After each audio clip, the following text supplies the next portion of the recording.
Chapter 4 What John Rance Had to Tell. It was 1 o'clock when we left number 3, Lauriston Gardens. Sherlock Holmes led me to the nearest telegraph office, whence he dispatched a long telegram. He then hailed a cab and ordered the driver to take us to the address given us by Lestrade. "There is nothing like first-hand evidence," he remarked. "As a matter of fact, my mind is entirely made up upon this case, but still we may well learn all there is to be learned." "You amaze me, Holmes," said I. "Surely you are not as sure as you pretend to be of all those particulars you gave?" "Oh, there is no room for mistake," he answered. "The very first thing which I observed upon arriving was that a cab had made 2 ruts with its wheel close to the curb. Now, up to last night, we had no rain for a week, so those wheels which left such a deep impression must have been there during the night. There were marks of the horse's hoofs, too, the outline of which was far more clearly cut than the other 3, showing that it was a new shoe. Since the cab was there after the rain began, and was not there at any time during the morning, I have Gregson's word for that, it follows that it must have been there during the night, and therefore that it brought those 2 individuals into the house." "Now that seems simple enough," said I. "But what about the other man's height?" "The height of a man, in 9 cases out of 10, can be told from the length of his stride. It is a simple calculation enough for those who have no use of my boring you with figures. I had this fellow's stride both on the clay outside and on the dust within. Then I had a way of checking my calculation. When a man writes on a wall, his instinct leads him to write above the level of his own eyes. Now that writing was just over 6 feet from the ground. It was child's play." "And his age?" I asked. "Well, if a man can stride 4½ feet without the smallest effort, he can't be quite in a sere and yellow. There was the breadth of a puddle on the garden walk, which he evidently walked across. Patent leather boots had gone round, and square toes had hopped over. There is no mystery about it at all.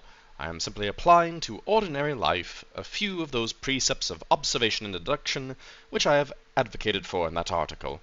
Is there anything else that puzzles you?" "The finger-nails and the trichinopoly," I suggested. "The writing on the wall was done with a man's forefinger dipped in blood. My glass allowed me to observe that the plaster was slightly scratched in doing it, which would not have been the case if the man's nail had been trimmed. I gathered up some scattered ash from the floor, and it was dark in color, flaky, such as the ash only made in trichinopoly, which I have made a special study of cigar ashes, in fact, and I have written a monograph upon the subject. I flatter myself that I can distinguish it at a glance the ash of any known brand of either cigar or of tobacco, and it is in just such detail that the skilled detective differs from Gregson and the Lestrade type." "And the florid face?" I asked. "Yes, that was more of a daring shot, though I no doubt I was right. You must not ask me at the present state of the affair."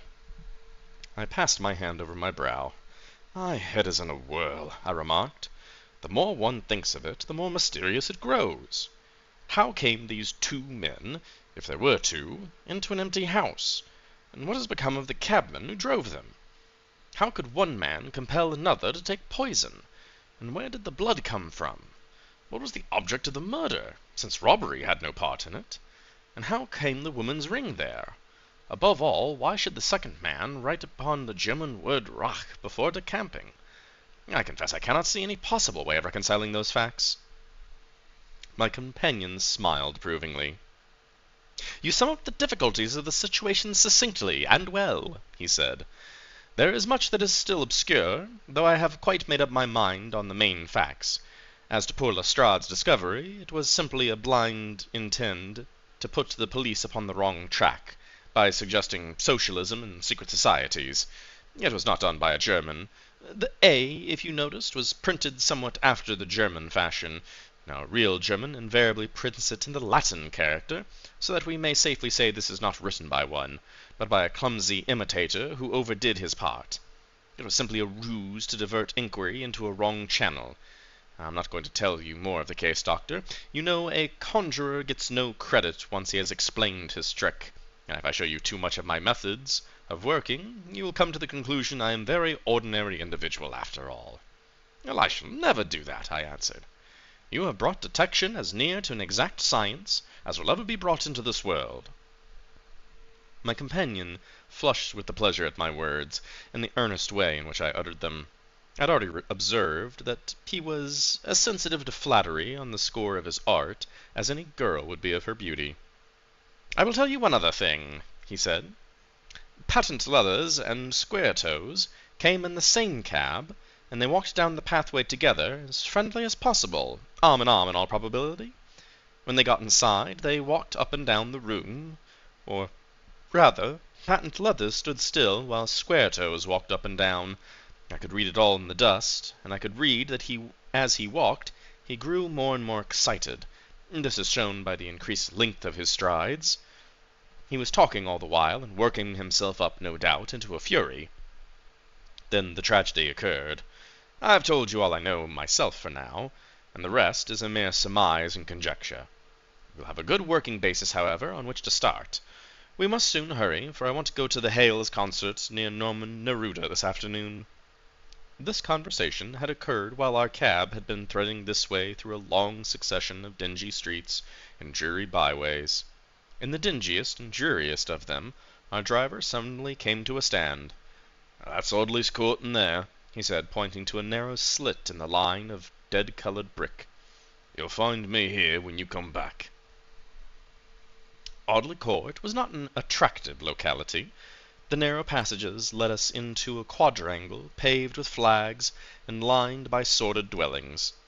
We picked our way among the group of dirty children and through the lines of discolored linen until we came to number 46, the door of which was decorated with a small slip of brass on which the name Rance was engraved. On inquiry, we found that the constable was in bed, and we were shown to a little front parlor to await his coming. He appeared presently, looking a little irritable at being disturbed in his slumber. "I made my report in the office," he said. Holmes took a half-sovereign from his pocket and played with it pensively. "We thought we should like to hear it from your own lips," he said. "I shall be happy to tell you anything I can," the constable answered, with his eye upon the little gold disc. "Just let us hear in your own way as it occurred." Rance sat down on the horsehair sofa and knitted his brows as though determined to not omit anything in his narrative. "I'll tell you from the beginning," he said. "My time is from 10 at night till 6 in the morning. At 11 there was a fight at White Hart, but bar was all quiet enough on the beat. At 1 o'clock it began to rain. I met Harry Murcher. Him was Holland Grove beat, and we stood together at the corner of Henrietta Tulkin. Presently, about 2, a little after, I thought I would take a look round and see all was right down Brixton Road. It was precious dirty and lonely. Not a soul did I meet all the way down, though a cab or two went past me. I was strolling down, thinking between ourselves how uncommon handy a 4 or gin hot would be, and suddenly the glint of light caught my eye in the window of that same house. Now I knew that 2 of them houses in Lauriston Gardens was empty, on account of him that owns them, who wouldn't have the drains seed though the very last tenant lived in one of 'em had died of typhoid, I believes. I was knocked all in a heap, therefore it seemed light in the window, and I suspected as something was wrong. When I got to the door, you stopped, and then walked round to the garden gate," my companion interjected. "What did you do that for?" Rance gave a violent jump and stared at Sherlock Holmes with the utmost amazement upon his features. "Why, it's true, sir. Though how come you came to know about it?" "Heaven only knows. You see, when I got up to the door, it was so still and lonesome that I thought I'd be none the worse for someone with me. I ain't afraid of anything on this side of the grave. I thought maybe it was him that died of typhoid, inspecting the drains that killed him. I thought it gave me kind of a turn, and walked back to the gate to see if Murcher's lantern. But there was no sign of him or anyone else." "And there was no one in the street?" "Not a living soul, sir. Not so much as a dog. When I pulled myself together and went back and pushed the door open, all was quiet inside. So I went into the room where the light was a-burning. There was a candle flickering on the mantelpiece, a red wax one, and by its light I saw— Yes, I know all that you saw. You walked around the room several times, and you knelt down by the body, and then you walked through and tried the kitchen door, and then— John Rance sprang to his feet with brightened face and suspicion in his eyes. "Where's you hide to see all that? Seems to me you know a deal more'n you should." Holmes laughed and threw his card across the table to the constable. "Oh, don't go arresting me for the murder. I am one of the hounds, and not the wolf. Mr. Gregson and Mr. Lestrade will answer for that. Go on, though. What did you do next?" Rance resumed his seat, without, however, losing his mystified expression. "I went back to the gate and sounded my whistle. That brought Murcher and two more to the spot." "Was the street empty, then?" "Well, it was, as far as anybody could be if any good goes." "What do you mean?" The constable's features broadened into a grin. "I've seen many a drunk chap in my time, but never anyone so crying drunk as that cove. He was at the gate when I came out, leaning up agin the railings, singing a pitch of his lungs about Columbine's newfangled banner or some such stuff. He couldn't stand father's help." "What sort of a man was he?" asked Sherlock Holmes. John Rance appeared to be somewhat irritated at this discretion. "He was an uncommon drunk sort of man. He found himself in the station if we hadn't been so took up." "His face, his dress, did you notice them?" Holmes broke in impatiently. "I should think I did notice 'em, seeing I had to prop him up, me and Murcher between us. He was a long chap, red face, lower part muffled round." "That'll do," cried Holmes. "What became of him?" "We'd enough to do without looking after him," the policeman said in a grieved voice. "I'll wager he found his way home all right." "How was he dressed?" "A brown overcoat." "Had he a whip in his hand?" "A whip? No." "I must have left it behind," muttered my companion. "You didn't happen to see or hear a cab after that?" "No." "Well, here's a half-sovereign for you," my companion said, standing up and taking his hat. "I am afraid, Rance, that you'll never rise in the force. That head of yours should be for use as well as ornament. You might have gained your sergeant's stripes last night. The man whom you held in your hands is the man who holds the clue to this mystery, and whom we are seeking. There's no use arguing about it now. I tell you that it is so. Come along, Doctor." And we started off for the cab together, leaving our informant incredulous, but obviously uncomfortable. "Blundering fool," Holmes said, bitterly, as we drove back to our lodgings.